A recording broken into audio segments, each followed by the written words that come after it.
Hi hello నమస్తే welcome to మన Zoom TV. ఈ రోజు మనతో పాటు ఉన్నారు మాండవ వెంకటేశ్వరరావు గారు.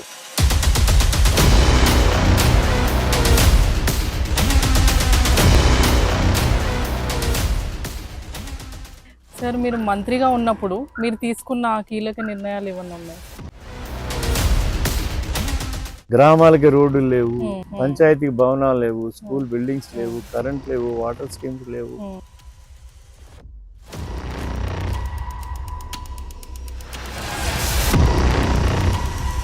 తర్వాత బీఆర్ఎస్ లో జాయిన్ అయ్యారు కదా సార్, లైక్ రీజన్ ఏంటి సార్? 4 సార్లు డిచ్పల్లి ఏరియా అంతా కూడా ఒకే ఉంటుంది. మీకు ఎన్టీ రామారావు గారికి ఉన్న అనుబంధం ఎలా ఉండేది సార్ అప్పుడు? ఎన్టీ రామారావు గారిని తండ్రి తర్వాత తండ్రిలాగా భావించేవాళ్ళు. సమాజం కోసం, ఈ ప్రాంతం కోసం, మా దీనికోసం ఎప్పుడు స్పందిస్తాం.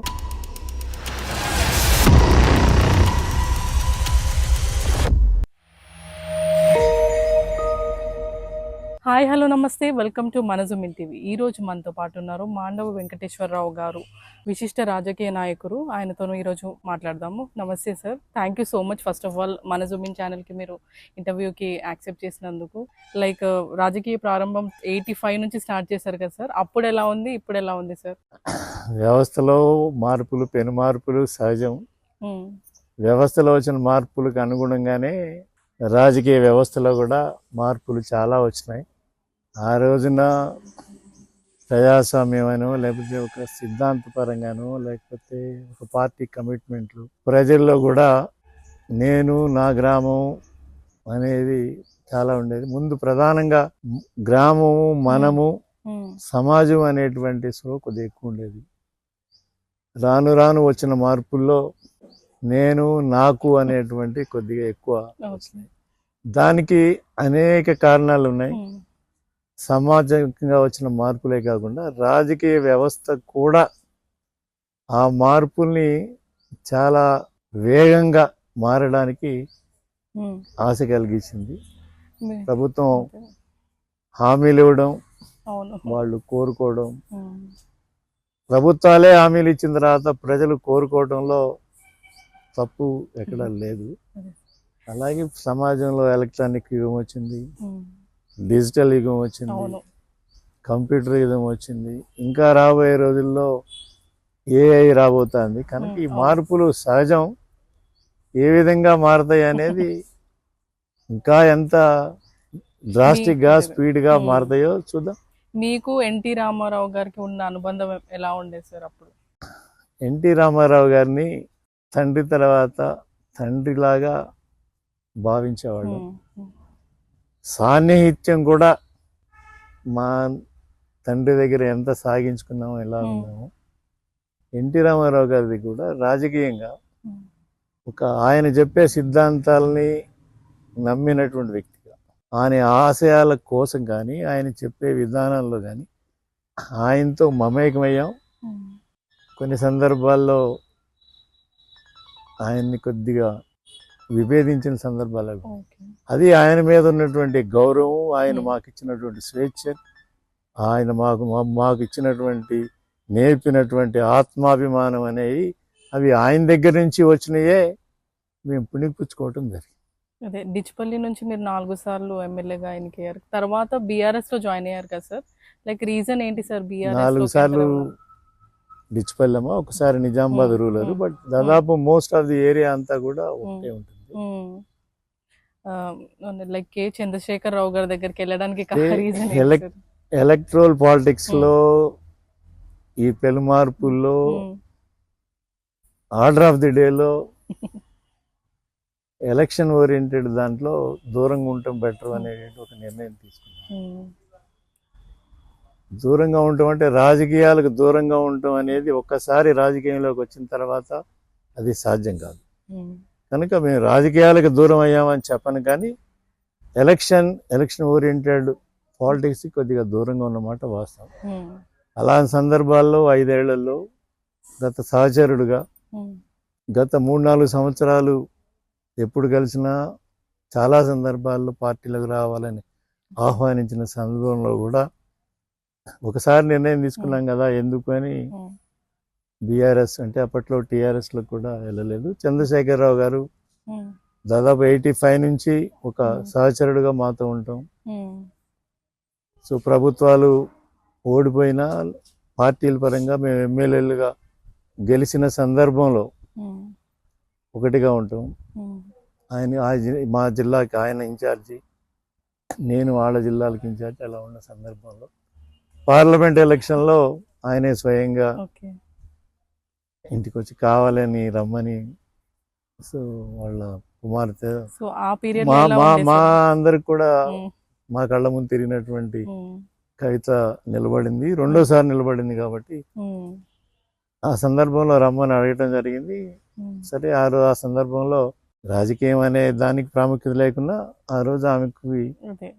ఎలక్షన్లో పార్టిసిపేట్ చేసింది. ఓకే. తర్వాత ఇప్పుడు లేటర్ కాంగ్రెస్ లో ఎలా ఉంది సార్ ఇప్పుడు ఈ సరే చెప్పాను కదా నేను ఆ రోజు ఎలక్టరల్ దాంట్లో వెళ్ళిన తర్వాత.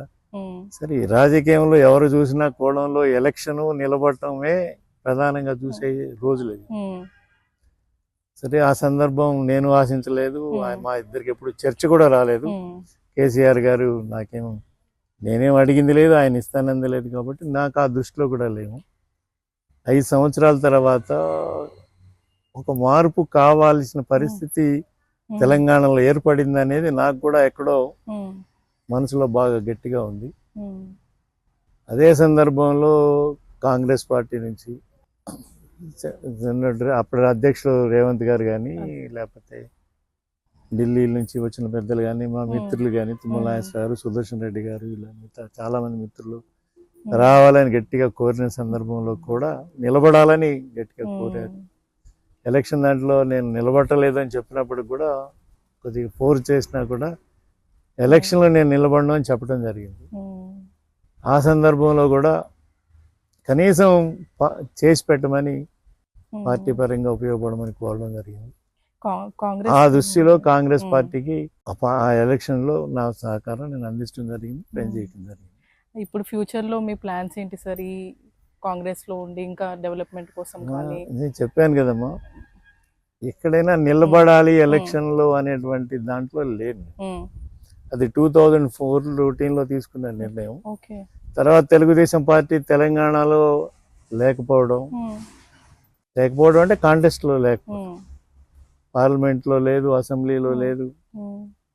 ఆ సందర్భాల్లో రాజకీయాల్లోకి వచ్చామని చెప్పిన తర్వాత సమాజంలో ఉన్న మార్పుల్లో కావాలనిపించిన సందర్భంలో కాంగ్రెస్ పార్టీ మేము చేయటం జరిగింది.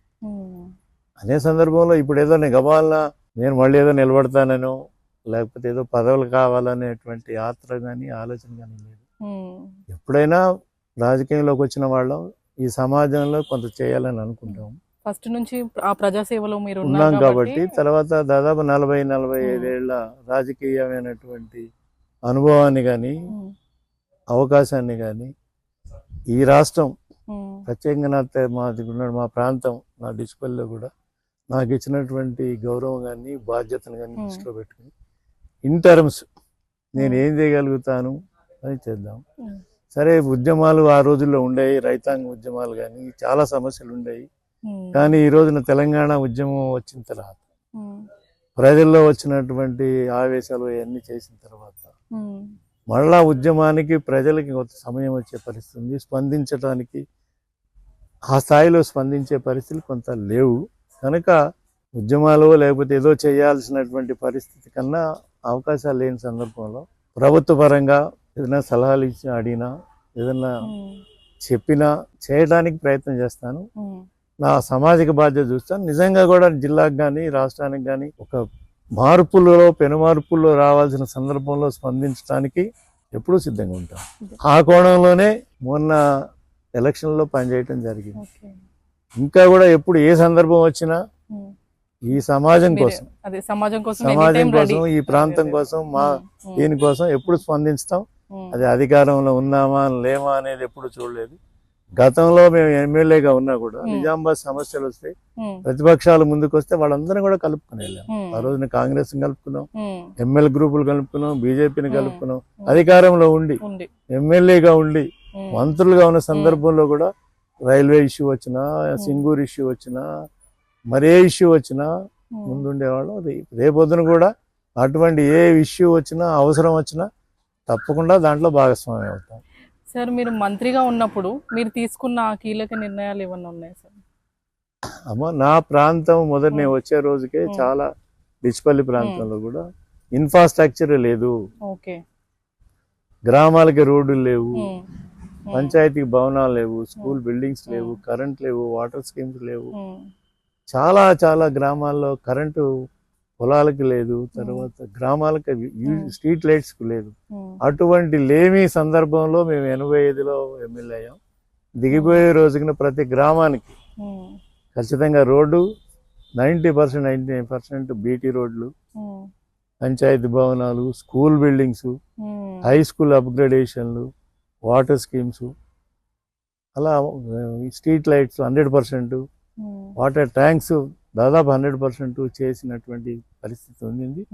దాని మీదే దృష్టి ఉండేది. ఆ రోజున ప్రభుత్వాలు కానీ సమాజం కోరుకునేది కూడా అటువంటి మీద ఉండేవి కాబట్టి మాకు చేయటానికి కూడా అవకాశాలు ఉన్నాయి. హౌసింగ్లో చాలా చేసాం, తర్వాత ఎన్నో అసైన్మెంట్ భూములు ఇచ్చాము. రెవెన్యూ మ్యాటర్స్లో చాలా అపరిష్కృతంగా ఉన్నటువంటి ఖాజా భూములు కానీ, గవర్నమెంట్ భూములు కానీ, అసైన్మెంట్లు కానీ ఎన్నో చేయగలిగాం. ఆ రోజున స్ట్రక్చర్ మాకు సహకరించింది. ఈ రోజు కూడా ఏదైనా గ్రామంకి వెళ్తే ఆ కనపడే రోడ్డు, పంచాయతీ బిల్డింగ్, వాటర్ ట్యాంక్లో కనపడతా ఉంటాయి. అది ఒక తృప్తి మాకు. అలాగే నిజామాబాద్ జిల్లా వచ్చేటప్పటికంటే ప్రధాన సమస్యగా ఉండేటువంటి సింగూరు, మంజీరా, సాగునీటి మంత్రిగా ఉన్న నిజాం సాగర్ ప్రాజెక్టుల కింద ఉండేటువంటి ప్రాంతం అంతా ఉండేది మాది. అవన్నీ కూడా హైదరాబాద్కి వాటర్ డైవర్ట్ అయిపోయిన సందర్భంలో సో నిజామాబాద్ లో హంగర్ స్ట్రైక్ చేసాము, ఉద్యమం చేసాము. అధికారంలోకి వచ్చిన తర్వాత కృష్ణ నుంచి ఫస్ట్ ఫేజ్ రావడానికి కారణభూతుల్లో నేను ఒకటి అయ్యాను. Great sir. ఎందుకంటే ఆ రోజు మేము నిజామాబాద్ లో హంగర్ స్ట్రైక్ చేశాం కాబట్టి మళ్ళా 4th పైప్ లైన్ పెట్టినప్పుడు వ్యతిరేకంగా నేను కేబినెట్ మంత్రి ఉండి, ఇరిగేషన్ మంత్రి ఉండి, అవన్నీ కూడా ప్రభుత్వంలో ఉన్నాం కాబట్టి అడ్డంపడి ఖచ్చితంగా కూడా కృష్ణా పైప్ వాటర్ తీసుకొచ్చి ఇచ్చాము. అలానే నిజామాబాద్లో కూడా అప్పుడు సింగూరు మూలాన హైదరాబాద్కు నీళ్ళు వెళ్ళిపోవడం సందర్భంలో మేమంతా 5 రోజులు హంగర్ స్ట్రైక్ చేయడం జరిగింది. అదే స్ఫూర్తితోటి గుత్పా అల్లీ సాగర్ లిఫ్ట్ స్కీమ్స్ని నేను ప్రభుత్వంలోకి వచ్చిన తర్వాత, నేను ఇరిగేషన్కి వచ్చిన తర్వాత ఎన్నో అడ్డంకులు ఉండి వరంగల్ వాళ్ళు వీళ్ళు అందరూ అడ్డం పడినప్పుడు కూడా ఆ స్కీమ్స్ శాంక్షన్ చేసి పనులు మొదలు పెట్టాం. చాలా వరకు క్లియరెన్స్ ఇచ్చాము. సో ఇవాళ 2,00,000 ఎకరాల అల్లీ సాగర్ కింద ఉన్నటువంటి భూములన్నీ కూడా 2 పంటలు పండుతున్నాయి. పోచంపాడు వాటర్ తీసుకునేటువంటి కార్యక్రమంలో నాకు ఒక తృప్తి, దాన్ని పునాదేశాము. గతంలో ప్రభుత్వాలు ఈ లిఫ్ట్ స్కీమ్స్ సాధ్యం కాదని కొట్టేసినప్పటికీ ప్రభుత్వంలో కన్విన్స్ చేసుకుని తీసుకొచ్చాం. అట్లా తీసుకురావటం. సో నిజామాబాద్లో మాకు అవకాశం వచ్చినప్పుడు 220 కానీ 440 కానీ ఇటువంటి సబ్స్టేషన్లు కానీ ఇవన్నీ కూడా చేయడానికి ప్రధాన సమస్యలు అయినటువంటి ఇరిగేషన్, ఎలక్ట్రిసిటీ లాంటి దాంట్లో కేంద్రీకరించడం జరిగింది, తీసుకురావడం. మా దగ్గరికి వచ్చేటప్పుడు జూనియర్ కాలేజీలు అవన్నీ కూడా అన్ని మండలాల్లో దర్పల్లి కానీ, డిచ్పల్లి కానీ, అప్పుడేమి హై స్కూల్సే లేవు. సో ఆ రోజునున్న పరిస్థితుల్లో తీసుకోవడం. జిల్లాలో కూడా కొన్ని ప్రైవేటైజేషన్కి ప్రాధాన్యం ఇచ్చే సందర్భంలో ప్రైవేట్ కాలేజీలు వాళ్ళకి మెడికల్ కాలేజీ కూడా రావడం జరిగింది. కానీ వాళ్ళు దాన్ని నిలుపుకోలేదు. మళ్ళీ ఏదో ప్రయత్నం ఇప్పుడు చేస్తున్నారని వింటున్నాను. అట్లా సాధ్యమైనంత వరకు నా ప్రయత్నం. ఇప్పుడు ప్రెసెంట్ ఉన్న గవర్నమెంట్ లో సార్ లైక్ ఆ పనులన్నీ ఎలా జరుగుతున్నాయి సార్? అంటే ప్రభుత్వాలు ఇందాకే చెప్పాను, ఎక్కడైనా సరే, ఇక్కడైనా పక్క రాష్ట్రమైనా, ఆంధ్రప్రదేశ్లో అయినా, కేంద్రంలో అయినా ప్రభుత్వాలు బడ్జెట్లు చాలా పెరిగిపోయినాయి. లక్షల కోట్లలో రాష్ట్ర బడ్జెట్ మేము ఉన్నప్పుడు 25,000 కోట్ల బడ్జెట్ మాత్రమే ఉండేది ఉమ్మడి రాష్ట్రానికి. ఈ రోజున ఒక్కొక్కటి రాష్ట్రంలో ఇక్కడ గాని అక్కడ గాని 2,50,000 కోట్ల రూపాయలు, అంటే 5 లక్షల కోట్ల రూపాయల బడ్జెట్ పెట్టే పరిస్థితికి వాళ్ళు వచ్చినాయి. సంతోషమే, కానీ ఇవన్నీ సంక్షేమ కార్యక్రమానికి ఎక్కువ డైవర్ట్ అయిపోతున్నాయి. ఏది తప్పు ఏది లేదు అనే మాట చెప్పడం చాలా కష్టం. కానీ ప్రభుత్వాలు దాని మీదే కేంద్రీకరించడం వల్ల మౌలిక అవసరాలైనటువంటి ఇన్ఫ్రాస్ట్రక్చర్ మీద, ఎంప్లాయ్మెంట్ క్రియేట్ చేసేటువంటి కొత్త ఇండస్ట్రీస్ మీద ఫోకస్ చేసేటువంటి పరిస్థితి తగ్గింది.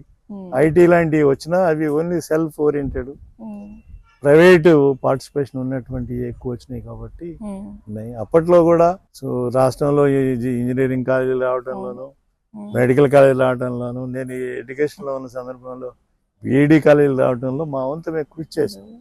ప్రైవేటైజేషన్ అయిపోయిన సందర్భంలో పివి నరసింహారావు గారు దేశ స్థాయిలో ప్రైవేటు లిబరలైజేషన్ తీసుకొచ్చిన సందర్భంలో దాన్ని పూర్తి స్థాయిలో ఈ రాష్ట్రంలో తీసుకురావడానికి కూడా చంద్రబాబు నాయుడు గారు కానీ, ఆ రోజున తెలుగుదేశం ప్రభుత్వం కానీ మేమందరం కూడా కేంద్రీకరించడం జరిగింది. So thank you so much sir, ఈరోజు మా ఇంటర్వ్యూకి యాక్సెప్ట్ చేసినందుకు. ఎంతో సంతోషం.